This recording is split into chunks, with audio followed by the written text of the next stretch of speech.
Hello, good morning friends of the Jose LH Garage channel.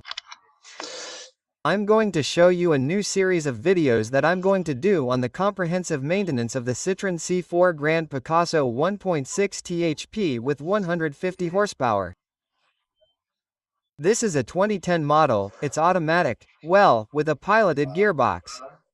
It's the new car that we bought for my wife, because the one we had, the Honda Civic, is too small for the two children and my mother-in-law and such. And this one has seats, so we bought it for my sister. Well, there are several things that need to be done. One of them is that the battery has run out. So, I'm going to take advantage of the first video of all to show you how to charge the battery in a Citroen C4. I'll tell you how to charge the battery, since it's not the same as in other cars. As you can see, when you open the hood, here we have the battery. You just have to lift this little cover and here we have the positive terminal, but the negative terminal is completely covered by the cover. And there is no way to access it. So, of course, since we charge the battery either with a charger or with the battery of another car, we are going to see both things. Well, it is very simple, right? I'll explain it to you simply. There would be no need for a video, but I have gone a little crazy because I had no idea how it worked in this car and it is very simple. Just knowing where the auxiliary negative is. Okay, well, I am going to put the two clamps and we will see it right now. Well, as I was saying, very simple. Here I have a battery charger. We connect the positive to the positive. We can remove this with a little tab. And the negative is here on this side. This is the negative, okay? It is an auxiliary negative that we use to charge the battery. I put it here now and it works.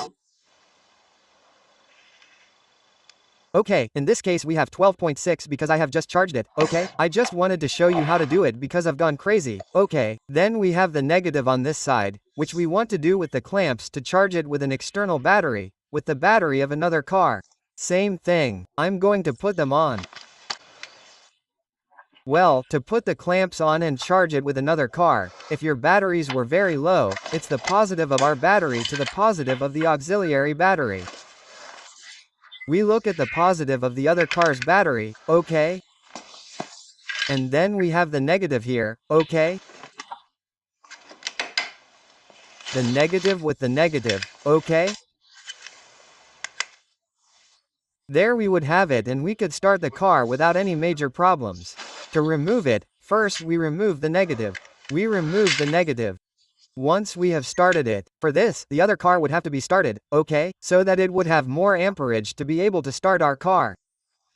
And then we remove the battery, the positive here and the positive here. And with that we would have solved the problem. And it's a very simple thing. If you know, well, there's no big deal, but if you don't know, you can go really crazy. I didn't know and I went a little crazy. That's why I decided to make the video, okay? If anyone didn't know, we have the negative version here. Okay, well, I hope you found the video useful and I'll see you in the next video, where I'm going to make a video on how to change the battery, which isn't so easy in this car. Okay, you have to disassemble a lot of things. So the next video I'm going to make is on how to change the battery and put in this old battery that I don't trust very much. Although it was charged, it was very discharged. I don't want that to happen to me again, so I'm going to put in a new battery. So the next video is on how to change the battery in the 2010 Citroen C4 1.6 petrol. Okay, Great Picasso, the Great Picasso.